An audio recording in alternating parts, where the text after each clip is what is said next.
I now request Dr. Kavita Gupta, Additional Director General of Foreign Trade, to present her speech on Foreign Trade Policy 2015-2020. I request all to welcome Dr. Gupta with a round of applause.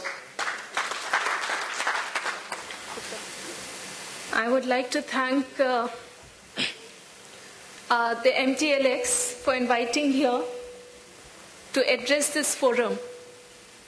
We have recently come out with a foreign trade policy that is on 1st April 2015, and there are certain changes, not many changes, but certain changes, and I would like to probably speak on that, because that is something which probably everybody would be interested in knowing. What are the changes? Before I start, I would like to thank Mr. Mardia and also see that EEPC is here, Rajat is here, the chairperson EEPC is there, and all of you very renowned companies and the exporters. I think many of you are exporters who are here. So I don't know how many people are exporters. Are all of you exporters? Very few exporters. Okay. So then maybe because the foreign trade policy is mainly on the exports. It's not so much on the manufacturing, but it is mainly on the exports.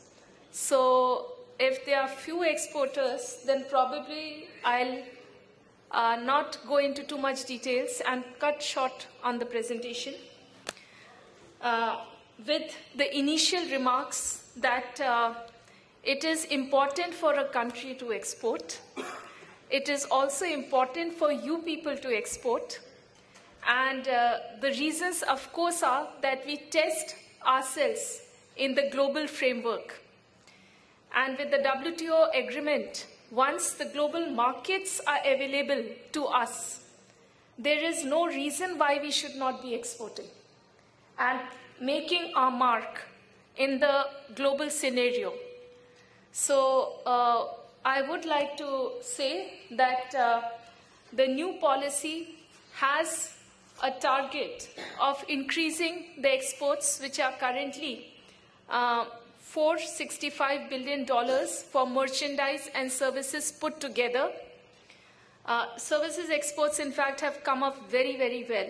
So about $312 billion is of merchandise and the remaining is of services.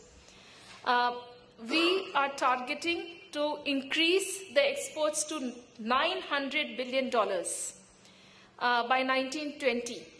So maybe next time when I come here, I should see all the hands up when I say how many people are exporting.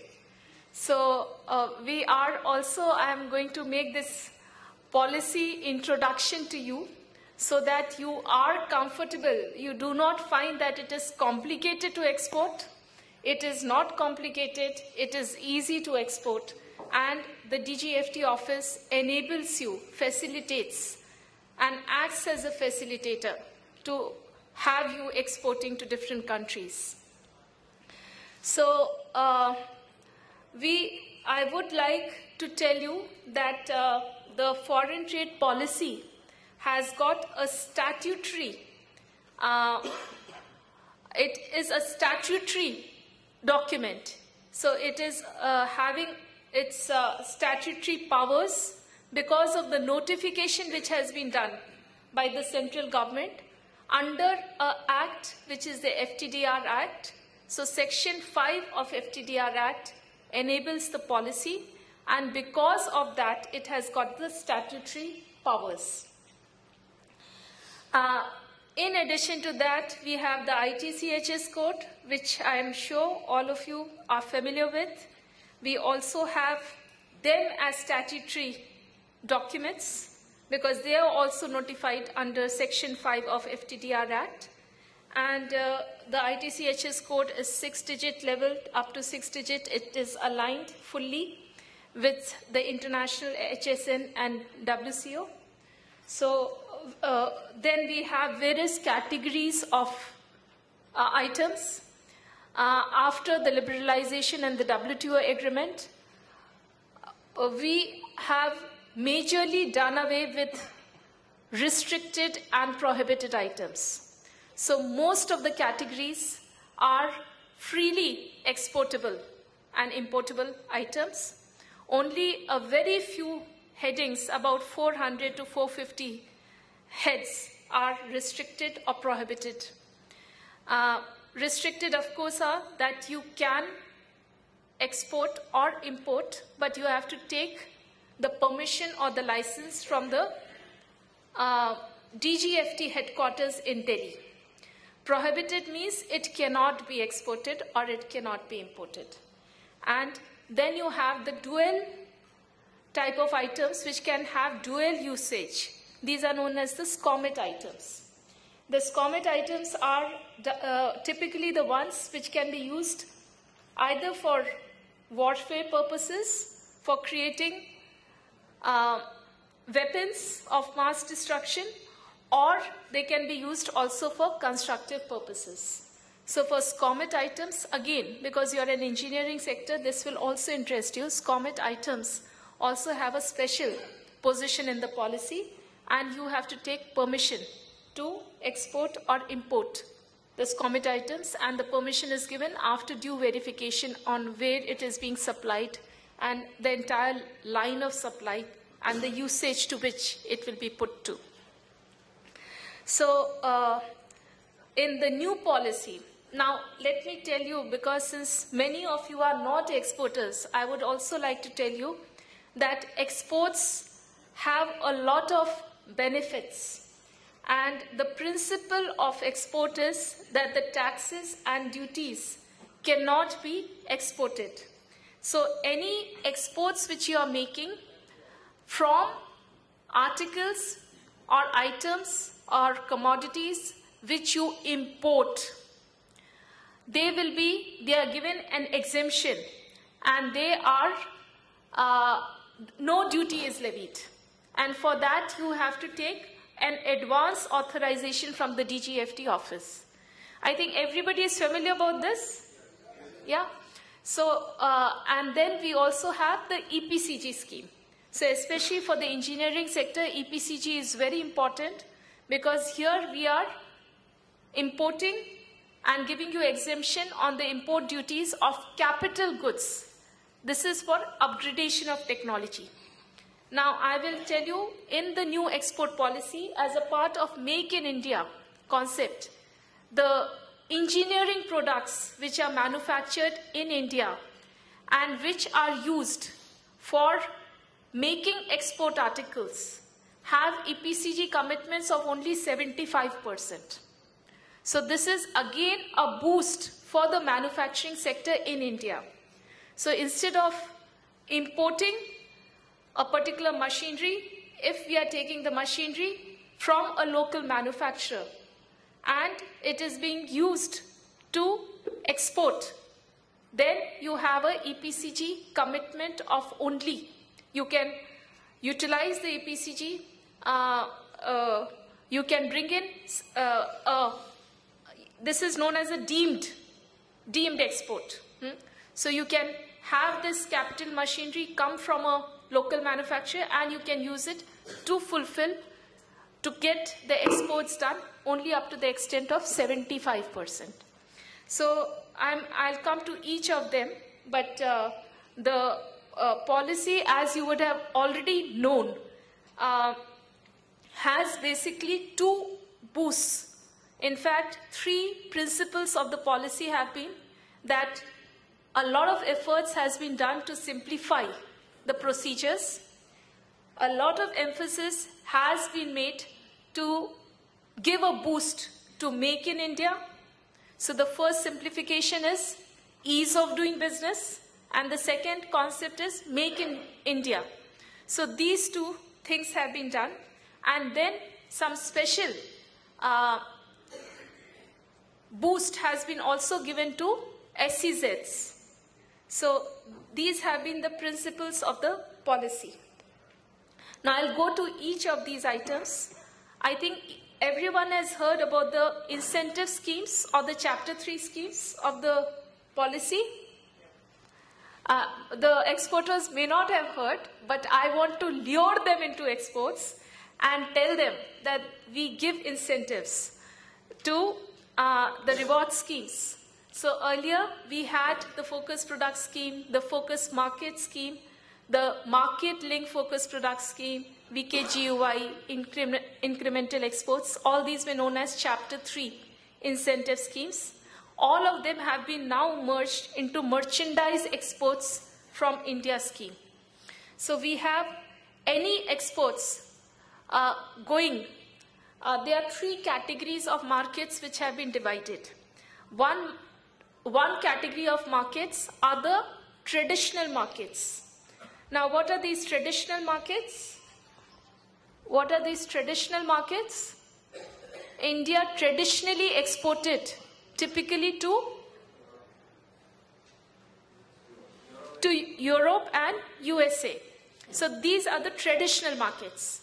Now we have the emerging markets coming up. So the emerging markets are the African countries, the Latin American countries, and the CIS countries. And then you have the other markets. So we have these 3 categories of markets, and so you have a matrix in which you have the various products and what is the incentive which you get if you export to various markets. So the rates have been defined. So typically it is like ranging from 2 to 5%, which is the additional profit which you earn if you export. So now these scripts which you get, Chapter 3 scripts which you get, these scripts, now they have made it as fully transferable. So these are like debit notes. You get the script and you can encash it anywhere for the purposes of any duty payment. So you can go to the customs and you can say that, okay, this script I have, and you can use it for the duty payment of customs duty. You can use it for service tax duty, you can use it for excise duty. So any of these payments of the taxes and duties can be made through these scripts. So this is in the earlier policy, they were not fully transferable. Now they have been made fully transferable. That means it may or may not be an actual user. Once you have the credit, it's like a card. It's like your bank card. So you get and you go and you encash it. Then you have the service exports from India scheme, which is, again, they have changed it to facilitate, saying that services which are given from India by companies located in India are eligible for SCIS scripts. Earlier, they used to be that it has to create a brand India. So, like typically I would go to an example like the Marriott and Four Seasons hotels, which have not an Indian brand name, but which have a foreign brand name. Were not allowed for the SCIS benefit. SFIS it used to be called. They were not allowed for that. Now, anybody who gives services who's located in India, irrespective of their profile and constitution, it can be a fully foreign company also. If it exports and gets export services and gets foreign exchange, then there are some notified services. If they are exporting those services, they get the SCIS script. So we have the higher rewards. You people talked about the inverse duty and all that. So the Ministry of Commerce is very, very much interested in encouraging value-added items. And for that, they are saying that we are going to give higher rewards for products which have higher value addition and which have a higher content of Make in India. So the products which get higher incentives or rewards are typically the products with higher value addition, more labor-intensive products, with higher domestic content, Okay? So I think partly it addresses your problem. If you use a raw material from India, you get a better incentive, and then agricultural and village industries. So the MEIS benefits are also extended to units located in SEZs. This is again a departure from the previous policy. I think in the previous session, it was talked about e-commerce. So e-commerce has been introduced, and MEIS benefits for e-commerce trading has been allowed for consignments up to 25,000 per consignment. So you have this additionalities which have come. Then we have what are the ineligible categories for MEIS? I have just tried to list it down. The supplies from DTA to SCZ, it will not get MEIS benefit. Deemed exports will not get. SCZ products exported through DTA will also not get the MEIS incentive. Exports by units in free trade warehousing zones will also not get. Then diamond, precious stones, gold, silver, platinum, precious metals. I think precious metals is not part of you. So they will not get. Ores, concentrates, cereals, sugar, crude oil, milk products, meat, all these products will not get. And there were 19 subcategories of products which will not get the MEIS benefit. Now, the SEIS, service exports from India. Again, I will not go too much into it because I think nobody would be really doing service exports in the engineering industry, so I can skip this slide. Then I have already talked about this, how you can utilize the script. Of course, it cannot be used for payment of sales tax or income tax or interest on the customs duty. Other than that, most duties and taxes can be paid through these scripts, and they are fully transferable. So these are minor details about the SENVAT credit and drawback. This I will not go into. Now, the star export houses, the status certificates, there has been some change in the issuance of status certificates. Now, I think people who are not exporting should also know that we give a status certificate to people who have got a turnover. Earlier, it used to be 20 crores in 4 years, current plus 3. Now, it has become not in rupee terms, not 20 crores, it has become $3 million US, which approximately, I think, translates to about 18 crores or so. And it is 1 plus 2. So instead of 4 years, it has become 3 years, current plus 2 previous years. So earlier we were giving status certificates, export house certificates, star export house certificates, trading house certificates, star trading house, premier trading house, like this categories were there. Now, instead of that, it has been, again, earlier, much earlier, it used to be 1 star, 2 star, 3 star, 4 star. So that has been revived. 1 star, 2 star, 3 star, 4 star, 5 star. So these are the categories, and this is the performance which is expected from each category. And you have to give your applications in US $1 million. Even if it is a deemed export, you will have to convert it into US $1 million, depending on the exchange rate as on 1st April of the claim year. And according to that, you have to give applications. Earlier, double weightage was allowed in all the categories of status holder certificate. Now, double weightage will be only for the 1-star export houses. Double weightage is not allowed for the other categories of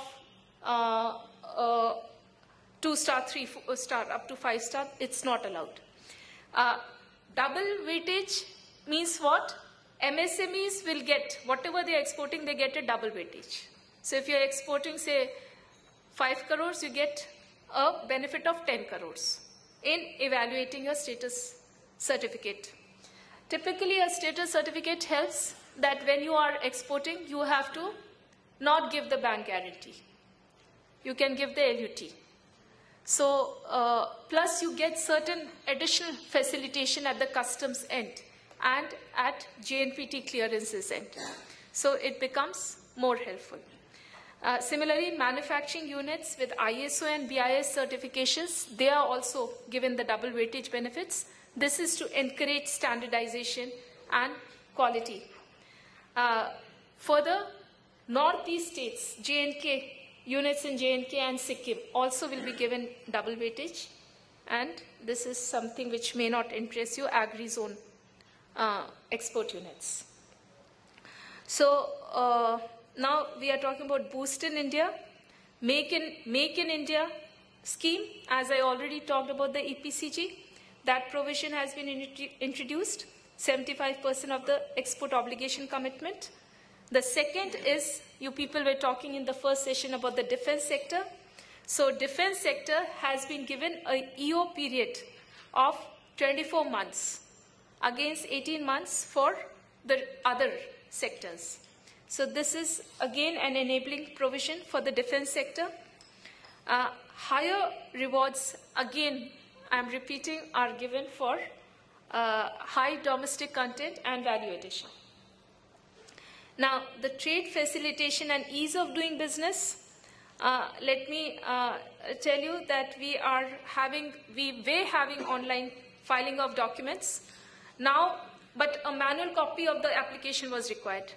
Now, from 30th up to 30th June, that will be required. After that, the manual copy is not required.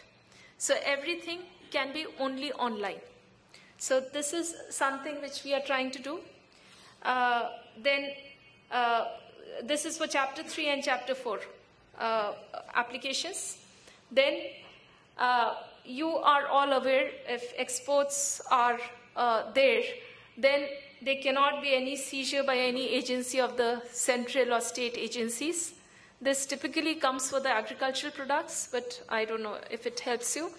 So, and even if it is seized, if there was some evidence found, even if it is seized, it has to be lifted within 7 days unless it is substantiated. So this is also an enabling provision for the exporters. More importantly, for the exporters, there's a single window customs which has been introduced, not in the policy, but even earlier. And you have a single window clearance at the customs. So you can have all the clearance documents done at a single point.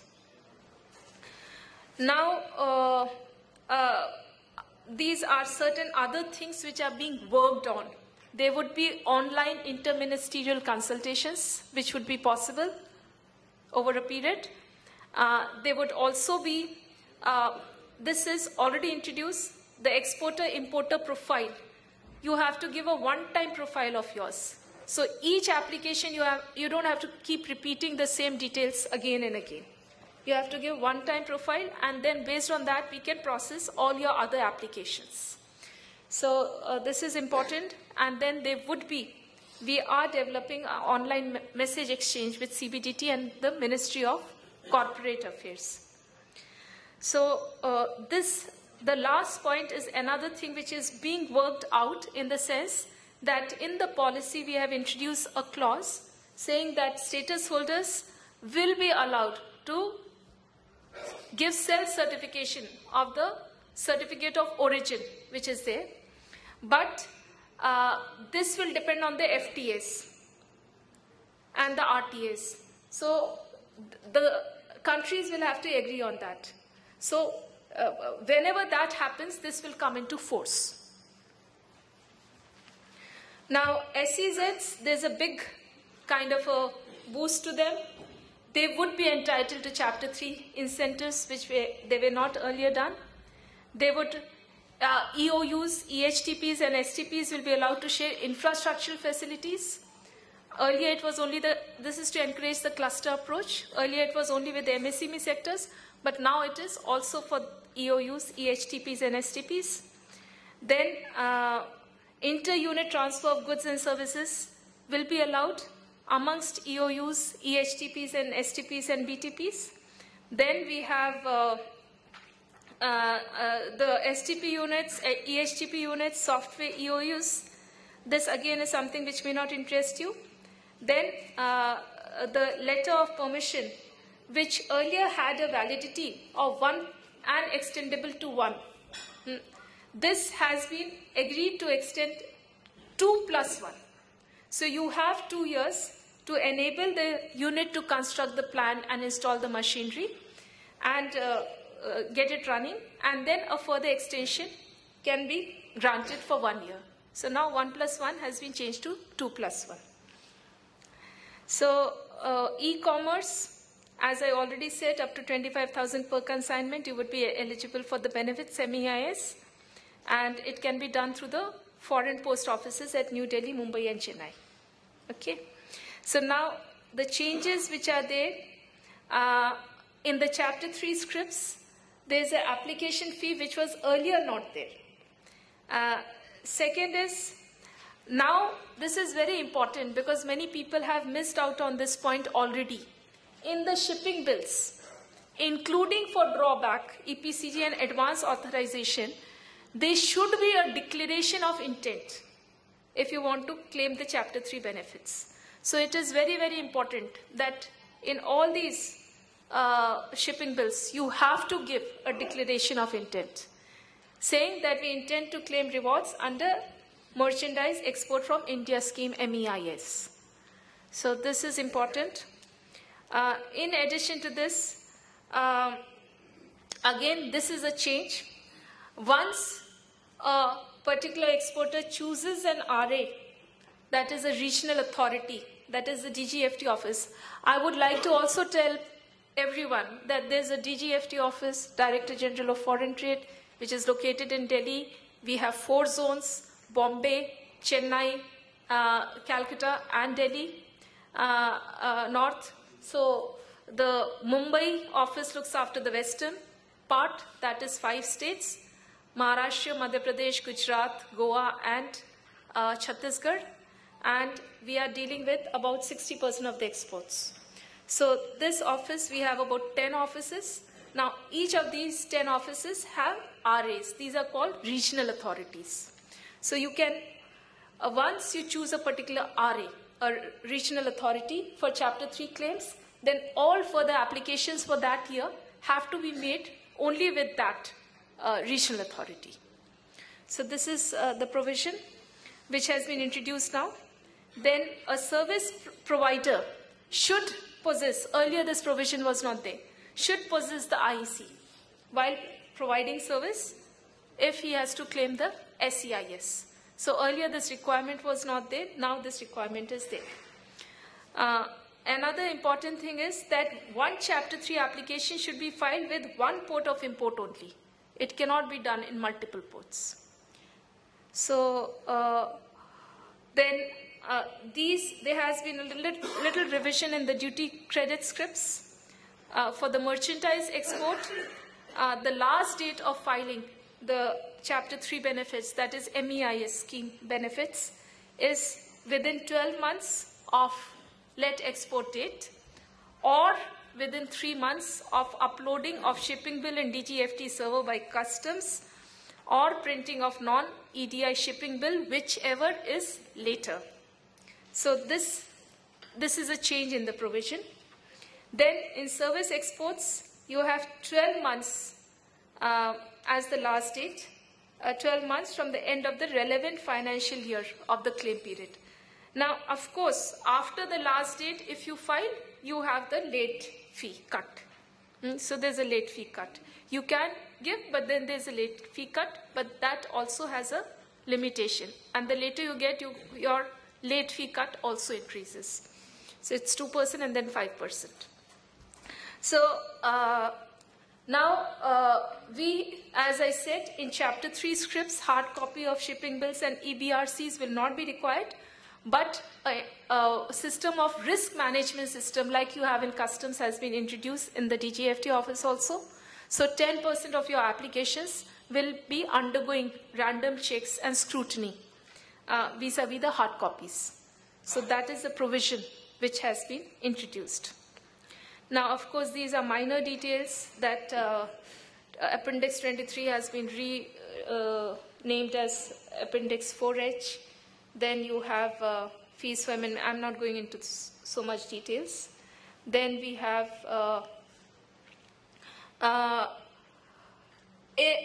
don't know whether you'll be really interested. We have this, earlier the EO period was extended by the RA, and the second extension could be done only by the DGFT office.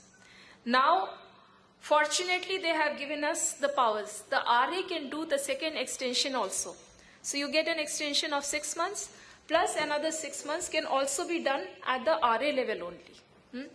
Now, this is an important point, but for that, a formula has been given that it will be 0.5% of the FOB shortfall in the second extension. First extension is 0.5% of the shortfall. But the second extension, it will be 0.5% of the shortfall per month. So that means if it is 2 months, you want an extension of 2 months, you'll have to pay 1% as the composition fee. If it is 6 months, it will be 3%. Then again, you have to have a minimum 50% of EO which has been fulfilled. Then you require the CA certificate for availability of inputs. Then you have this would be, of course, applicable for earlier policy extensions also. So now, this was there earlier also. Customs would allow now the export, even if you have filed the application of to the RA for extension and you have not got the extension, the customs would still allow you to export. So I'm just giving you this as a nutshell. The import validity period and the export obligation period of advance authorization. Import validity period is 12 months and the export obligation is 18 months. However, for drugs which are in Appendix 4J, import validity is 12 months. Export obligation has to be within, depending on different drugs, they have got different periods, 3 months to 12 months, depending on the drug. Then for defense, military stores, aerospace and nuclear energy, import validity is for 12 months. And the export obligation period is 24 months, as I said earlier. So this is done. Then you have the, or it can be also the project period. So if your project period is, say, 3 years or 4 years, that also, one of the two. So you get that benefit. Project period means typically the period of the contract. So the contract period of the fulfillment of the completion of the project. Now the DFIA, again there's an important change which has been made in this policy. Only post-export DFIA is allowed. No pre-export DFIA is allowed. So only after full exports have been done, you can come for the DFIA authorization, which is fully transferable. EPCG, again, you have import validity of 18 months, and then the block period, first block has been increased from 3 years to 4 years now. You have the export obligation period of 6 years, but blocks have been eased out a little more. Then for MEIS and SEIS, as I told you, it is a 18 months period when you can file your claims. So with these, this is the provision of the policies. So once again, I would like to suggest that it may be a good idea for people who are not exporting to also try their hand in export and start, at least start with it and slowly build on it, because there is this huge global market which is available, and the Indian goods should make their presence in the global market with quality and all the parameters well defined. I once again thank the Mtlexs for inviting me here, for giving this and giving this opportunity when I can address this August gathering. And I wish all of you the very best. Thank you.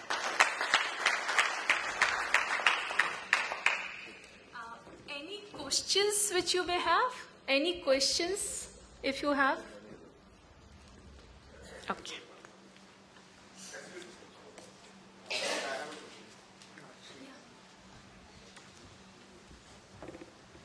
Yeah, I'm from Arcotech Limited. Okay. We have a plant in Delhi, Okay. near Delhi. Okay. We manufacture copper and copper alloy strips and foils. Okay. So we are contemplating of importing machineries for our new greenfield project. We have not yet finalized the site, Okay. but we want to import it under EPCG license. Yeah. So can we import it under EPCG license before we finalize the site? Before you finalize the Finalize site. the final location of the plant. You have to give all the details Okay. and also what you are exporting, what you are going to export. Then, of course, there is a commitment. You have to fulfill the duty, the export obligation period of 6 years. So it should not happen that your planned finalization takes 3 years. No, we then have already, those things are, it is there. That Okay. I understand. Only Okay. that we are yet to finalize the exact place of location. Location is required to be indicated. It is required to be indicated. The unit also is required to be indicated. It should be registered unit at least. And then you can No, we are indicate. having an existing unit already. We are Yeah. operating and we are having a Then turnover. you can have amendment in that. You can take the Can we EPCG. mention our existing facility, Yeah. import the machine, but install the machine at the new facility? Yeah, then you'll have to come for an amendment with that. But it is allowed. It is allowed, but then you take the EPCG license and then later on you come with an amendment where then the new unit obligations will be taken into account. Like for EPCG license, you have an average export performance period which has to be decided for the last 3 years. So in the existing unit, there would be an AEP. Okay. Now, if you shift to another one, there you say it's a new unit. So that can become a little complicated. Yeah, you can come. We will tell you the details how to go about it. Okay, But we'll thank you. facilitate that. Okay. Thank you, ma'am. Thank you so much. Thank you for informative speech, madam. Now I request Mr. Surendra Mardia to give a token of appreciation to Dr. Kavita.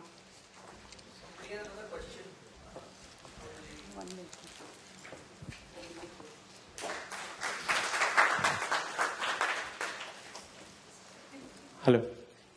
I also want to tell you, I'm available. I have an open door policy on every day, Monday to Thursday, between 3 to 5.